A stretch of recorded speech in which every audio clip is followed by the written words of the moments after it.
Thanks for joining us for 5 on 5. I'm Joe Sullivan, pleased to be joined by Secretary of State Tobias. Thanks for being here. Appreciate it. Thank you. All right, so over 1,600 people were mistakenly added to Oregon's voter roll since 2021 under the state's motor voter law. With election security so important, what fixes have been made? We started with the recognition that this was an error on the part of government. These folks should never have been registered. So we're making sure that we've added 3 specific changes as a floor to the relationship we have with the DMV.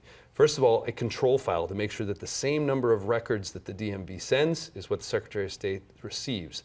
The second is a system of random sampling to make sure that those records are double and triple checked against their source documents to make sure they're right. And the third thing is a schedule of inspections from Secretary of State personnel and county clerks. These are just initial steps because we have to make sure that we earn the trust of people and allow them to exercise what is one of the most fundamental American rights, making sure that everyone who's eligible gets to vote. Can you ever get human error out of this equation? I don't think so. Anytime that humans and data interact, there are going to be errors. But our responsibility is to make sure that those procedures and controls are in place so that those errors are found and fixed as quickly as possible, and that the conditions that might otherwise allow them to happen do not persist. Audits are a big part of the Secretary of State's job.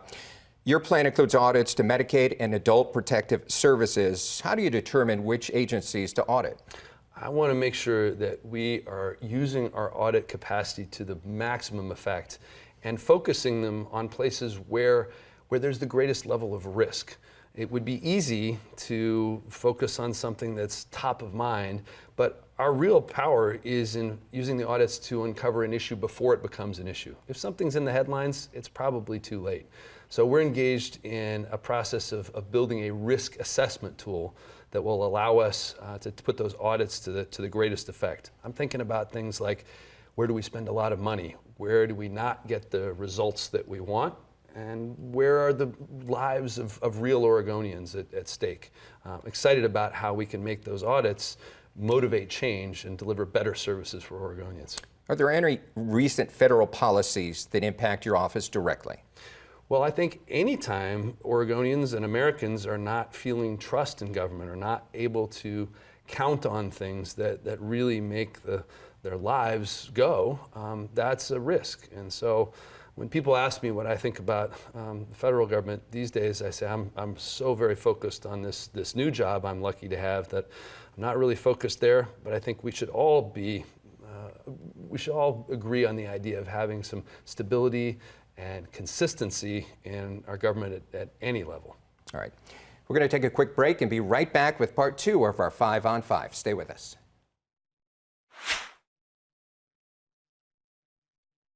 Welcome back to part 2 of our 5 on 5. I'm Joe Sullivan with Secretary of State Tobias. If you could make one big change in Oregon government, what would that be? Effectiveness. I think the things that really matter to me in starting this office or starting in this office are making sure that we're operating with integrity and accountability and competence. Everybody needs to be able to count on the same level of service and same response when they show up in our office, no matter who they are, where they came from, or what they're asking. We have to be honest with people, recognizing that we are going to make mistakes, but we're not going to hide them. We're going to talk about them. We're going to make changes that will allow us to avoid them in the future and learn from them. And we're going to focus on the fundamentals and executing the very specific responsibilities we already have. So effectiveness is my answer. Secretary of State is second in line to governor in the state of Oregon. Years from now, will you run for Oregon's governor again? I would be disingenuous to say I can count on any of those sorts of things. What I can count on is giving my very best to the job I have right now. Of course, I did run for governor in 2022, so I have thought about that. And I have the privilege of working with Governor Kotek right now, and wherever I can be helpful to the state in improving our performance and effectiveness, that's what I want to do. In college, you were a rower. How important was that to teamwork and the importance of building leadership in teamwork with you?